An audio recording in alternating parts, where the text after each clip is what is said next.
مفتی سلطان کے بیانات کے لیے مفتی سلطان آفیشل کو سبسکرائب کریں۔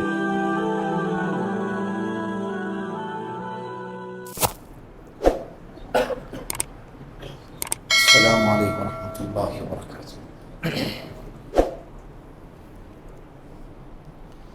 10:30 پارے الحمدللہ مکمل ہو گئے۔ آج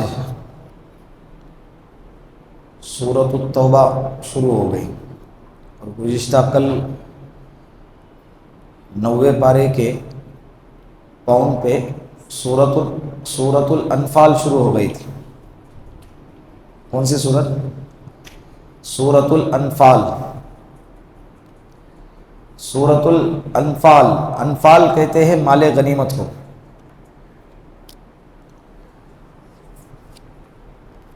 اللہ کے رسول صلی اللہ علیہ وسلم اور صحابہ کرام نبوت ملنے کے بعد 13 سال تک مکۃ المکرمہ میں رہے۔ مکہ میں ظالم لوگ ظلم ڈھاتے تھے، لیکن اس کے باوجود صحابہ کرام کو پلٹوار کرنے کی اجازت نہیں تھی۔ صبر کرو، برداشت کرو، درگزر کرو، معاف کرو، نظر انداز کرو۔ پھر مکۃ المکرمہ میں رہنا ناممکن جیسا ہو گیا، بالکل بھی رہ نہیں سکتے تھے۔ تو اللہ کے رسول صلی اللہ علیہ وسلم نے ابتدا میں حبشہ کی ہجرت کی اجازت دے دی۔ بہت سارے صحابہ کرام حبشہ کی طرف روانہ ہو گئے اپنے ایمان کو بچانے کے لیے۔ جائیدادیں، پراپرٹی، مال دولت سب کچھ چھوڑ دیا۔ سب کچھ کیا ہو گیا؟ چھوڑ دیا۔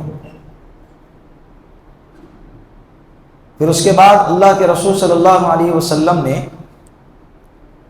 ہر سال حج کے موسم میں جب بھی حاجی حج کو آتے تھے، زمانے جاہلیت میں بھی حج ہوتا تھا، لیکن یہ اسلام میں سن ہجری 9 میں حج فرض ہوا اور اس کے طریقے، اس کے احکام، مناسک حج کے عنوان پر الگ نازل فرمائے گئے جو زمانے جاہلیت میں لوگ نہیں ادا کرتے تھے۔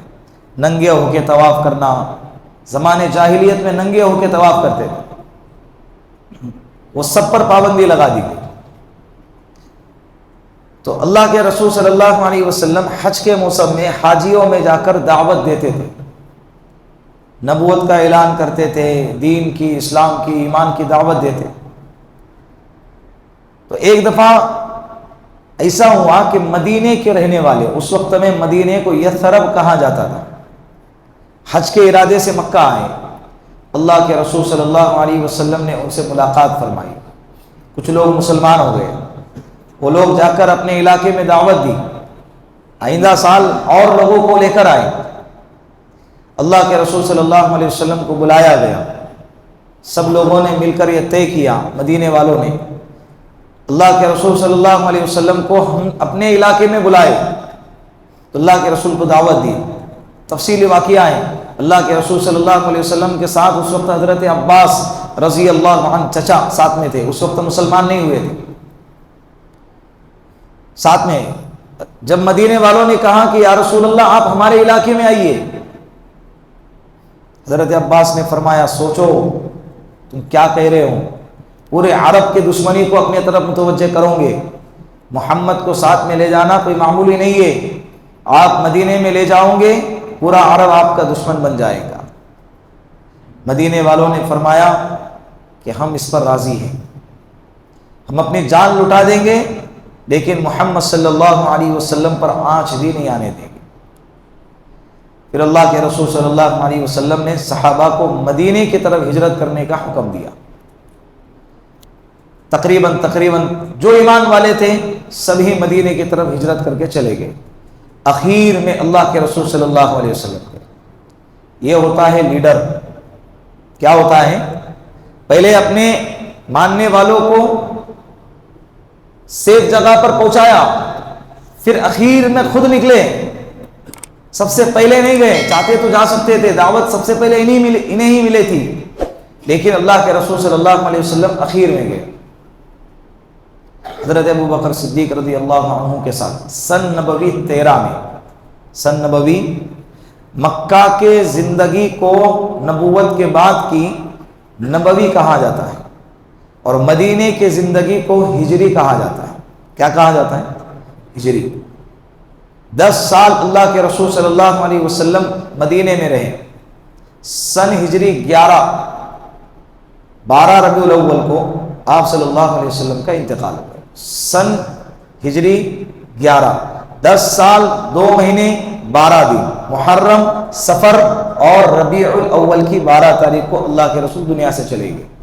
تو مدینے میں 10 سال 2 مہینے 12 دن رہے، مدینے میں آ گئے۔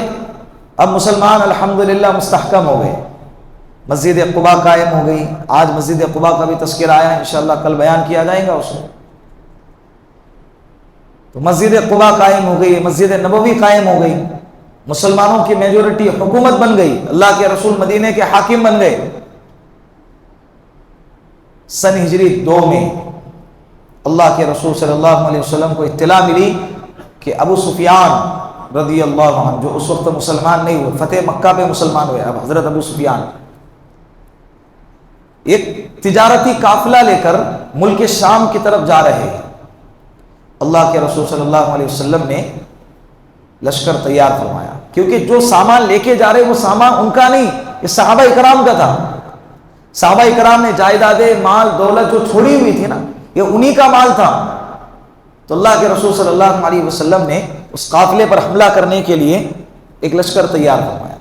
سن ہجری 2 میں 17 رمضان المبارک کو لشکر روانہ ہوا۔ حضرت ابو سفیان کو پتہ چلا کہ اللہ کے رسول صلی اللہ علیہ وسلم مدینے سے لشکر لے کر نکلے ہیں، تو اس نے یہ پیغام مکہ المکرمہ روانہ فرمایا۔ مکہ والوں کو پتہ چلا، مکہ میں ابو جہل اس وقت لیڈر تھا، اس نے فوراً 1000 سے زیادہ لوگوں کا ایک لشکر تیار کیا، ہتھیار، گھوڑے، ساز و سامان سب کچھ، اور وہ نکلا وہاں سے۔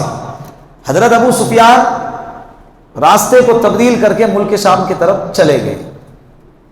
اللہ کے رسول صلی اللہ علیہ وسلم کو اطلاع ملی کہ جس قافلے کے لیے ہم نکلے تھے وہ قافلہ تو راستہ بدل کے ملک شام روانہ ہو گیا، اب دوسرا ہی لشکر ہمارے سامنے مقابلہ ہونے والا ہے، مشرکین مکہ کا۔ اب اللہ کے رسول صلی اللہ علیہ وسلم نے صحابہ کو اکٹھا فرمایا۔ 313 صحابہ کی تعداد بتائی جاتی۔ مسجد نبوی میں اپنا نائب حضرت عبداللہ ابن ام مکتوم رضی اللہ عنہ کو اللہ کے رسول نے نائب بنایا۔ یہ صحابی نابینا ہیں، حضرت عبداللہ ابن ام مکتوم نابینا صحابی ہیں۔ اللہ کے رسول مدینہ چھوڑ کر جب کہیں باہر جاتے ہیں تو اپنے مسلح پہ انہیں کھڑا کرتے ہیں۔ قابلیت سے زیادہ اللہ کے یہاں مقبولیت کا اعتبار ہوتا ہے۔ اس کا اعتبار ہوتا ہے، حضرت موسیٰ علیہ السلام میں زبان میں بات کرنے کی صلاحیت نہیں تھی، لکنت تھی زبان میں۔ وَاحْلُلْ عُقْدَةً مِّن لِّسَانِي، اے اللہ میرے زبان کے گرہ کو کھول دے۔ حضرت موسیٰ علیہ السلام دعا مانگ رہے، اور ان کے بڑے بھائی حضرت ہارون علیہ السلام وَأَفْصَحُ اللِّسَانَ، زبان کے اعتبار سے بالکل فصیح ہے، بہترین انداز میں بات کرتے تھے۔ اللہ رب العزت نے اپنے سے کلام کرنے کے لیے کس کو قبول کیا؟ حضرت موسیٰ۔ قابلیت سے زیادہ اللہ کے دربار میں کس کا اعتبار ہوتا ہے؟ بولو، مقبولیت کا اعتبار ہوتا ہے۔ حضرت عبداللہ ابن ام مکتوم نابینا صحابی ہیں، اپنے مسلح پہ کھڑا کر کے اللہ کے رسول نے ان کو اپنا نائب بنایا۔ پھر صحابہ کو مخاطب کر کے مشورہ کرنے لگے، او صحابہ بولو کیا کریں؟ جس کے لیے نکلے تھے وہ تو نکل گیا قافلہ، اب دوسرا لشکر ہی سامنے آیا ہے، یہ چھوٹا موٹا حملہ کرنا تھا، اب جنگ کی شکل بن رہی ہے۔ حضرت ابو بکر صدیق رضی اللہ عنہ نے بہت بہترین جواب دیا۔ پھر اللہ کے رسول نے پھر وہی سوال فرمایا، حضرت عمر فاروق رضی اللہ عنہ نے جواب دیا، اور بہت عمدہ جواب دیا۔ اللہ کے رسول نے پھر سوال تیسری دفعہ یہی کیا۔ حضرت مقداد رضی اللہ عنہ ایک صحابی ہے، وہ کہنے لگے یا رسول اللہ ہم نے آپ کے ہاتھ پر ایمان لائے ہیں، ہم آپ کو اس طرح جواب نہیں دیں گے جس طرح سے بنی اسرائیل نے حضرت موسیٰ علیہ السلام اپنے نبی کو جواب دیا تھا کہ فَاذْهَبْ أَنْتَ وَرَبُّكَ فَقَاتِلَا إِنَّا هَاهُنَا قَاعِدُونَ، اے نبی جی آپ جائیے، آپ اور اپنا رب جا کے لڑے بھڑیں، ہم تو نہیں آئیں گے، ہم تو یہیں پر بیٹھے رہیں گے۔ اے نبی جی ہم نے آپ کے ہاتھ پر ایمان لائے ہیں، اگر چلتے چلتے آپ ہمیں سمندر تک بھی لے جائیں اور آپ اس میں چلنے لگ جائیں، ہم آپ کے پیچھے اس میں بھی کود جائیں گے۔ پھر اللہ کے رسول صلی اللہ علیہ وسلم نے پھر فرمایا کہ بولو کیا کیا جائے۔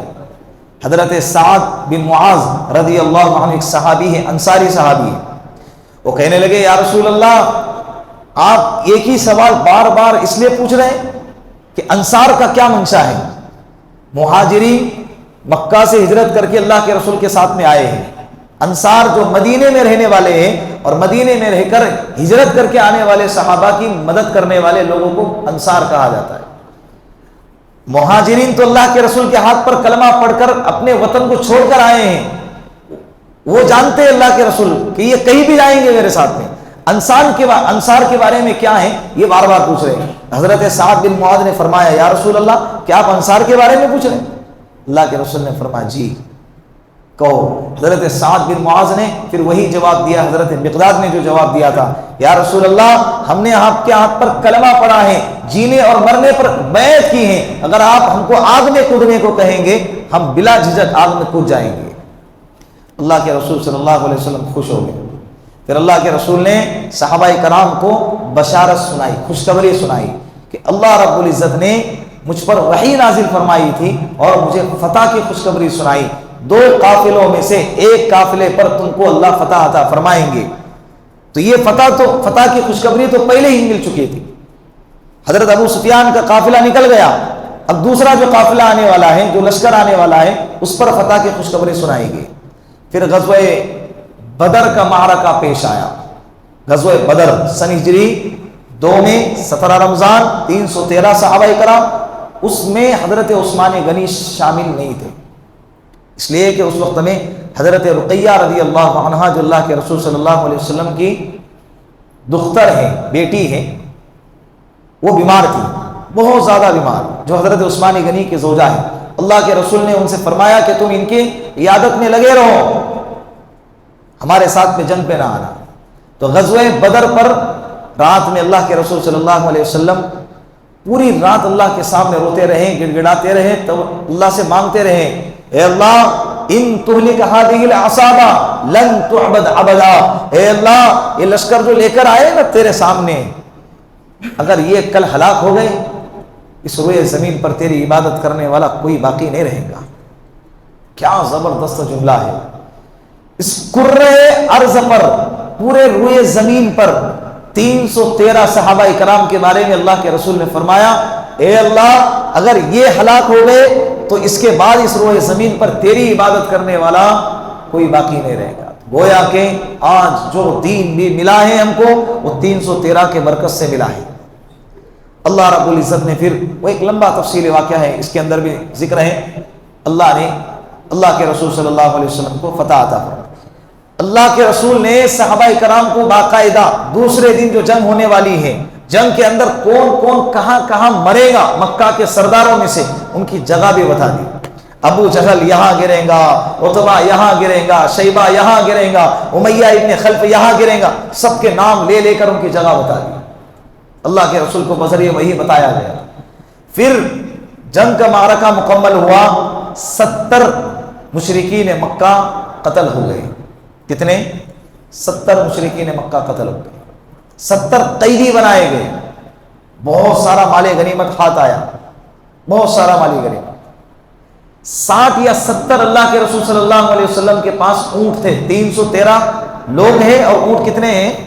60 یا 70۔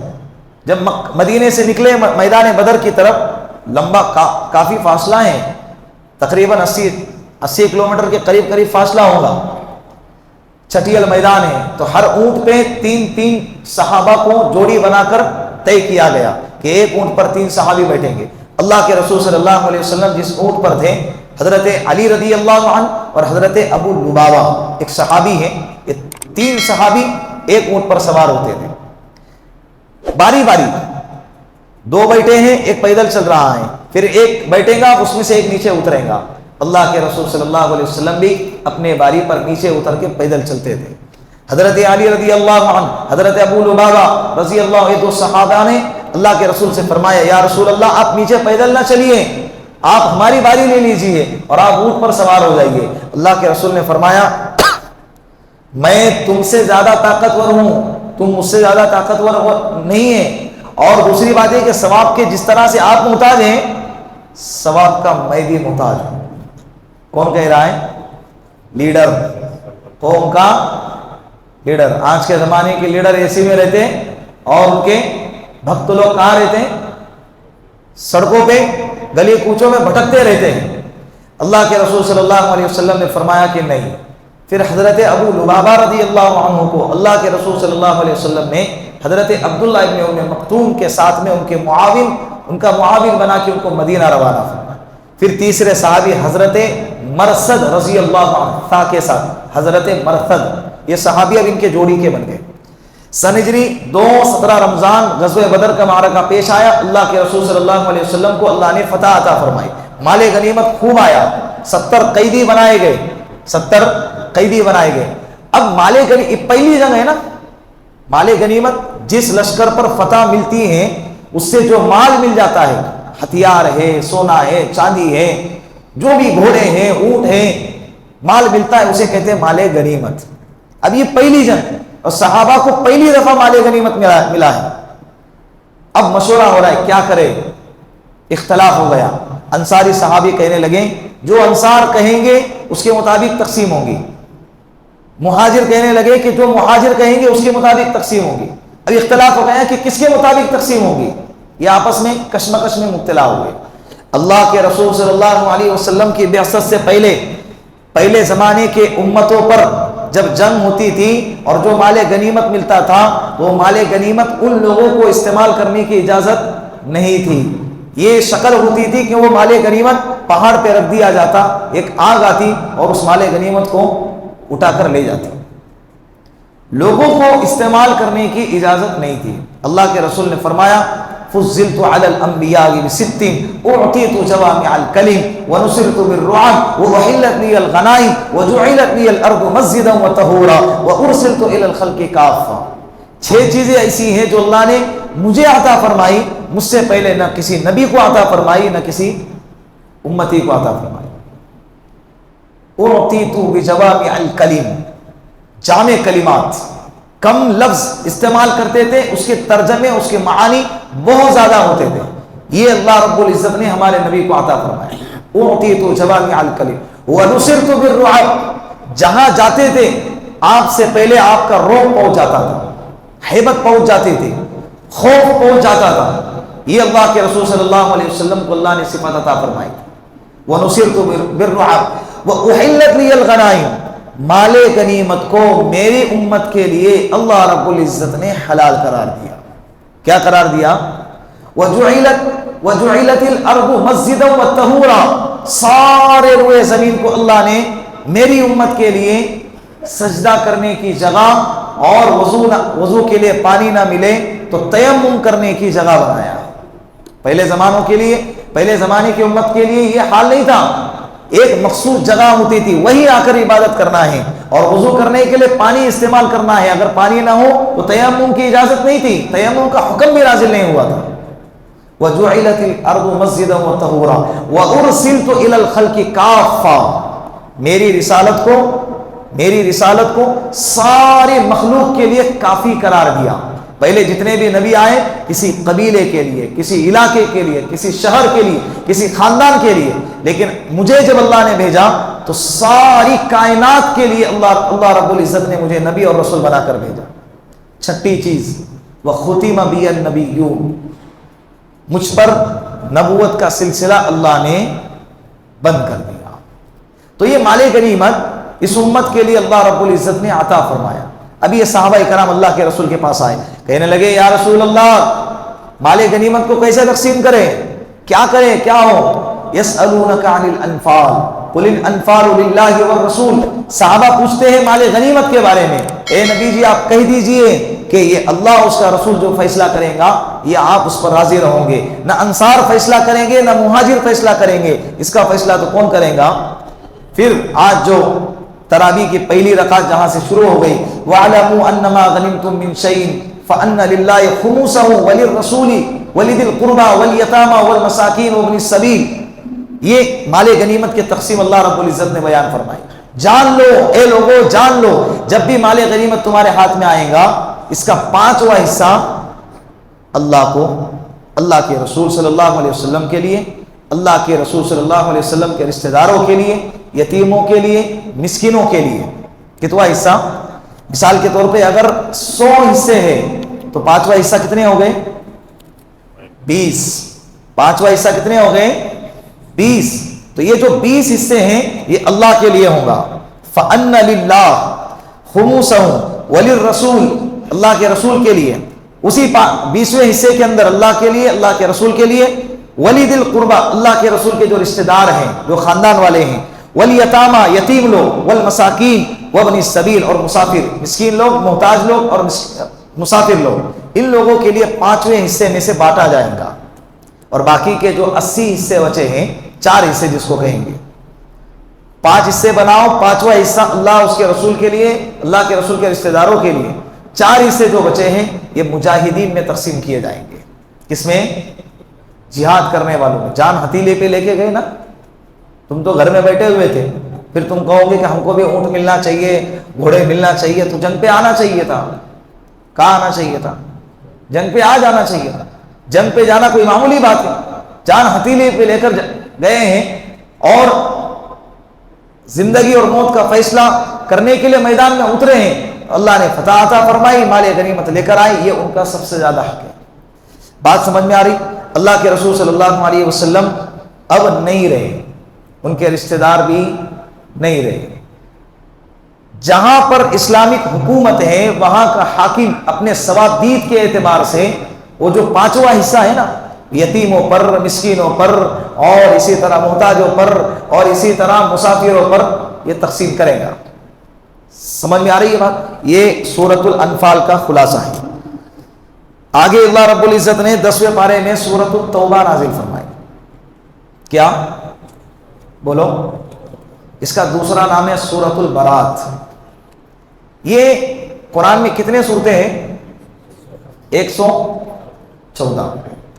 پورے 114 صورتوں میں سے آپ کو 113 صورتوں کے شروع میں بسم اللہ الرحمن الرحیم ملے گا، لیکن سورۃ التوبہ کے شروع میں آپ کو بسم اللہ نہیں ملے گا. یہ کیوں؟ پہلے تو سمجھ لے کہ اس سورۃ التوبہ میں ہے کیا. اس میں اللہ رب العزت نے مشرکین سے برات کا اظہار فرمایا ہے. یہ بھی حجۃ الوداع کے موقع پر سورت نازل ہونے والوں میں سے ایک ہے. اس کے بہت سارے آیتیں حجۃ الوداع کے موقع پر نازل ہوئی. مشرکین عرب سے اب مشرکین کو پاک کرنا ہے. جن مشرکین کے ساتھ اگر کوئی معاہدہ نہیں تھا تو 4 مہینے کی مدت دو، ایمان قبول کرو، ٹھیک ہے. قبول نہیں کرتے 4 مہینے کے بعد عرب سے باہر تم کو جہاں جانا ہے آپ اپنا انتظام کر لو. اگر کسی کے ساتھ معاہدہ ہو چکا تھا، ایگریمنٹ بنا ہوا تھا، اور اس نے ایگریمنٹ توڑا ہے تو اس کو بھی یہی سزا. 4 مہینے کی مدت دے رہے، اپنا انتظام کرو یا کلمہ پڑھو، ایمان لے کر آؤ. یا جن لوگوں نے ایگریمنٹ کیا ہوا تھا لیکن ایگریمنٹ ابھی تک ختم نہیں ہوا، تو جب تک ایگریمنٹ کی مدت ہے ان کو اس وقت تک رہنے کی مہلت دی گئی. جیسے قبیلہ کنانا، یہ اللہ کے رسول صلی اللہ علیہ وسلم کے ساتھ ان کا معاہدہ ہو چکا تھا، قبیلہ کنانا کا. اور ان کے ایگریمنٹ کا جس وقت یہ آیتیں نازل ہو رہی ہیں اور یہ اعلان کیا جا رہا ہے، اس وقت میں ان لوگوں کے ایگریمنٹ کی مدت ختم ہونے کے لیے 9 مہینے باقی تھے. کتنے مہینے؟ ان سے کہا گیا 9 مہینے ہے تمہارے پاس، کلمہ پڑھو، ایمان قبول کرو، پھر اس کے بعد اگر کرتے ہیں تو الحمدللہ، نہیں کرتے ہیں تو اپنا انتظام کر لینا. اس کے بعد سے پھر اعلان کیا گیا کہ کوئی مشرک حج نہیں کرے گا، کوئی مشرک مکہ میں بھی داخل نہیں ہوگا، حدود حرم میں داخل نہیں ہوگا. لیکن آج کہ حکومت پتہ نہیں کیا ہو گیا انہیں، اکانومی کے چکر میں اور انکم کے چکر میں ٹورسٹ پوائنٹ بنا کے رکھا ہوا ہے. آج حدود حرم میں نہ صحیح لیکن وقت تو یہ بتا رہا ہے کہ ایسا نہ ہو کہ کل کو حدود حرم میں بھی ان کو لے جایا جائے دکھانے کے لیے کہ دیکھیں کعبہ کیسا ہے. اس کا احترام ہی ختم ہو جائے گا. دیکھ رہے ہیں نا نیوز کیسے کیسے آتی ہیں، فوٹوز کیسے کیسے آتے ہیں، ویڈیوز کیسے کیسے آتے ہیں. مدینہ المنورہ کے اندر لوگ گھوم رہے ہیں، آج مدینے میں گھوم رہے ہیں، وہ بھی حرم ہے، وہ بھی کیا ہے، لیکن مکہ المکرمہ کے حرم کا حکم الگ ہے، اس کا حکم الگ ہے. تو یہ اللہ کے رسول صلی اللہ علیہ وسلم پر یہ آیت نازل فرمائی گئی کہ مشرکین سے برات، کلیتاً برات کر دی گئی، اب ہم ان سے بری ہیں. یہ سورۃ البرات کا خلاصہ ہو گیا. اب اس کے شروع میں بسم اللہ کیوں نہیں ہے؟